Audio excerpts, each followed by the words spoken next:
Hello!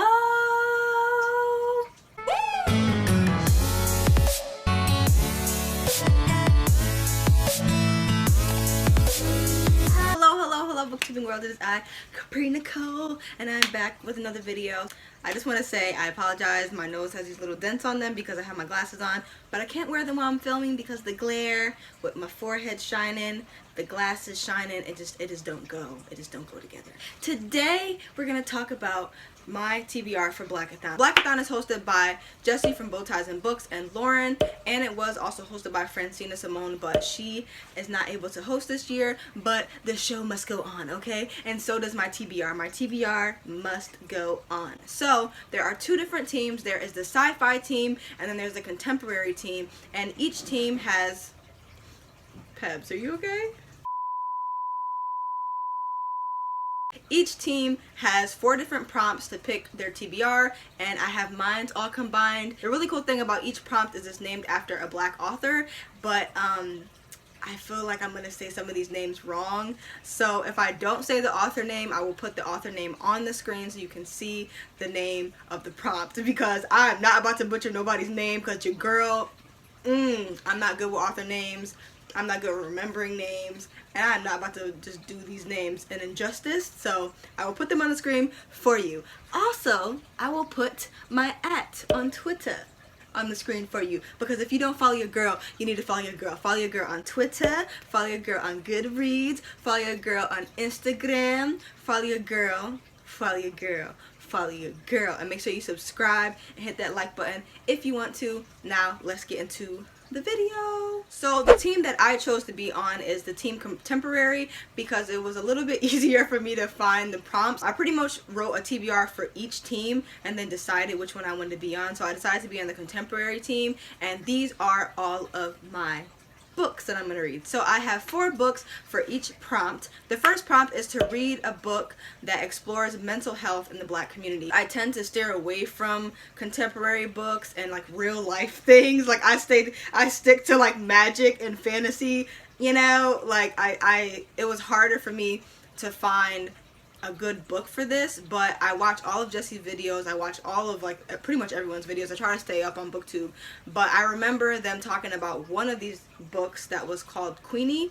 So I decided to add that to my TBR because from my understanding, Queenie suffers from PTSD, and she's really just not in a good mental health state. So I'm interested in seeing the way that this character deals with her mental health and the way that she is treated by the way that she deals with her mental health. The way that I see it, I feel like in the Black community, we really lack empathy when it comes to mental health. Like we're raised to just be strong and like push through and everything's gonna be fine. Outside of our community, people also think that we shouldn't get empathy. I feel like when someone that is not a person of color has issues with mental health, it's treated differently, and I feel like people are more empathetic and like, oh, I hope you're better, or oh, what can I do to help type deal. But when it's like someone that's a person of color, I feel like they're looked at, especially Black women, they're looked at like they're supposed to be this strong, powerful force, and of course we are. I mean, we are, but people need to understand that we have problems as well.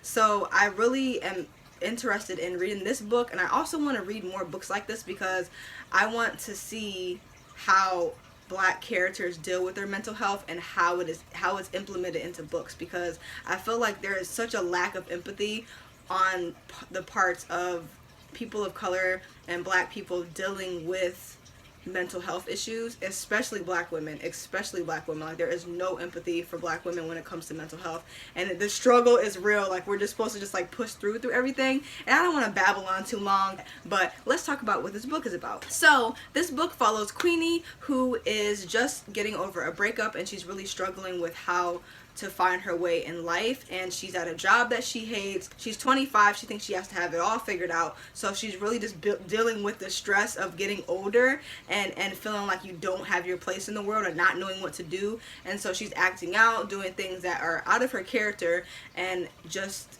trying to make it through life and trying to find her way and trying to find herself back on track with the things that make her who she is. So I'm really excited to get into this. I feel like it's going to be a rough emotional read, but I really want to get into it. I love the cover. So the next prompt is to read a book that is not based on the Black American experience. So the book that I picked for this one is The Akata Witch, and I had this on my TBR for quite some time. So it follows our MC Sunny, who is living in Aba, Nigeria. So she feels like an outsider because she's albino, until she meets two friends that lead her on a magical journey. So she's exploring into the depths of magic and finding her new powers, and she's determined to track down this man by the name of Otoko, who is harming and kidnapping children. So it follows her journey of discovering magic, discovering this new world, and also tracking down the bad guy, because that's important.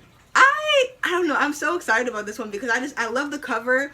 I've seen really good reviews about it. It sounds really interesting. It sounds really different, and it's not set in America, so I'm really interested to see what this book is going to be about and how much I love the character, because I feel like I'm already going to love her. I feel like I'm already going to love her. I can just feel it in my bones. I can feel it in my bones, okay? So the third prompt is to read a book that is lighthearted and not dealing with the struggle of Black characters. The book that I picked for this is Surwe. So this book is a children's picture book that follows the MC, who is of a darker complexion, and she's learning to love herself and see how beautiful she really is. And it's by Lupita, who is an actress, and I absolutely love her so much. She is so, oh my god, I'm trying not to fangirl, but she is so talented. She's so beautiful. She's so powerful.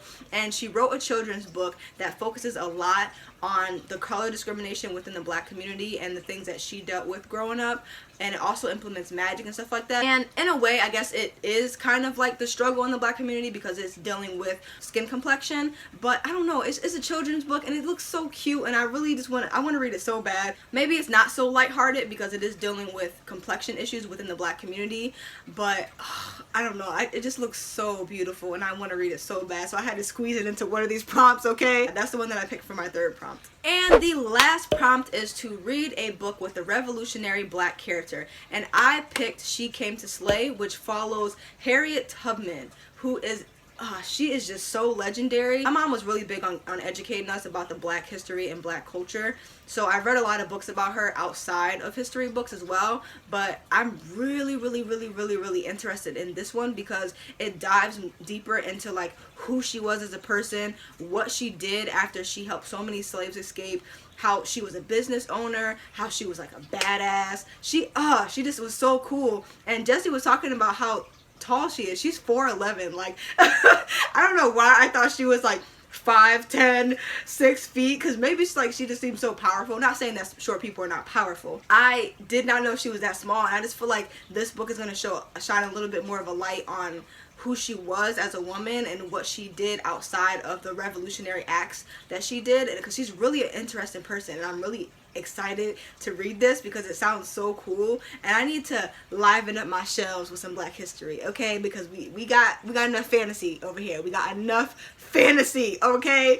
We need to get some revolutionary Black characters up here. So I cannot wait to add this to my shelf. I'm so excited to read this. And that is the last book that I have on my TBR for Blackathon. So let me know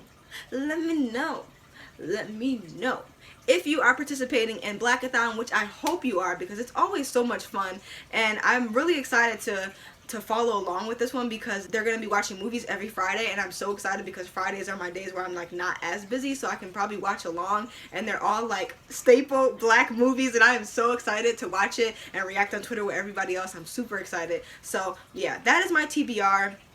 Those are the 4 books that I'm going to read. Let me know what you're going to be reading for Blackathon, or if you're participating, what team you're on, what you're most excited for. And I hope everybody's having an amazing Black History Month. I hope everybody is catching up on Melanin book magic videos, which, if you don't know, is a little series that I do during the month of February, all Black content, baby. So if you're new to my channel, be sure to watch the ones from last year and also to watch the ones from this year, and just make sure you catch up. So thank you guys so much for watching. Always remember, read a book, keep your life interesting, and I will see you next time.